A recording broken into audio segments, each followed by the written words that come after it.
The second missionary journey is underway with a rebuilt team. Paul chose Silas after the painful split with Barnabas. Then he picked up young Timothy in Lystra, a city where Paul had once been stoned and left for dead.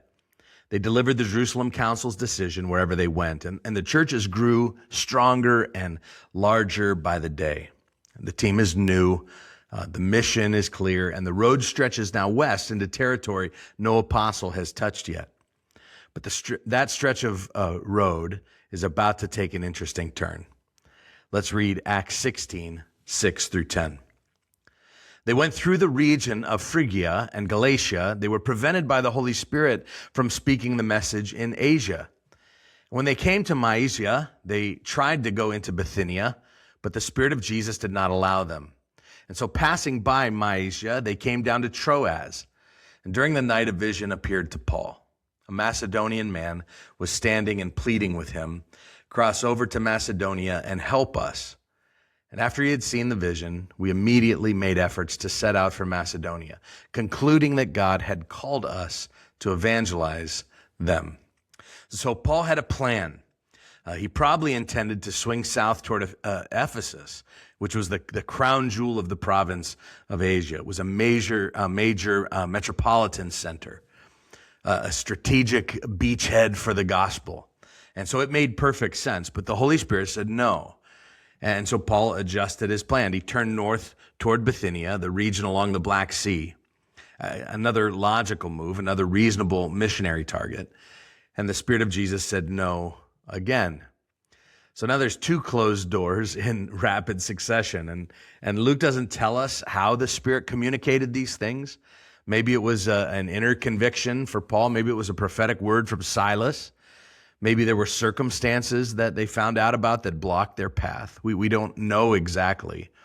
What we do know is that Paul was sensitive enough to recognize the Spirit's voice, and he was obedient enough to change course when he heard it. See, most of us want God to open doors, and Paul's story reminds us that closed doors are also guidance from the Holy Spirit. So think about what this looked like from the ground level. Paul and his team are walking through unfamiliar territory. They have no clear destination. They're watching their plans unravel in real time. South, no. North, no. And so the only direction left is west toward the coast. And so they walk to Troas. It's a port city near ancient Troy. And they waited. And sometimes obedience feels less like kind of a confident march than it does like a confused shuffle waiting in the fog. And then at Troas, God broke the silence. During the night, Paul saw a vision, a man from Macedonia standing and pleading, "Cross over to Macedonia and help us." And Macedonia was across the Aegean Sea. It was Europe. This was uncharted territory for the gospel. This was a critical moment. And so if Paul had, turned back east, Christianity might have remained primarily an Asian religion, but instead, God is sending the gospel west into Greece and eventually toward Rome, and eventually across centuries and oceans, the gospel would reach over to you and me. One vision in a coastal town, and the trajectory of God's kingdom in history bent. And God's timing is always larger than the moment we're standing in. And Luke signals a shift in verse 10 that I want you to notice. So the narration here changes from they to we. I don't know if you noticed that as I read, but it means that Luke himself has now joined this team in Troas, the author. And he doesn't make a big deal of it. He just starts including himself in the story. And so the author of our book, Luke, is now an eyewitness to these events that he is recording. The historian has become a participant. And then I want you to notice the team's response. It says, "We immediately made efforts to set out for Macedonia, concluding that God had called us to evangelize them." And two words stand out in this to me: immediately and concluding. So they processed the vision together. They reached a shared conviction, and then they moved.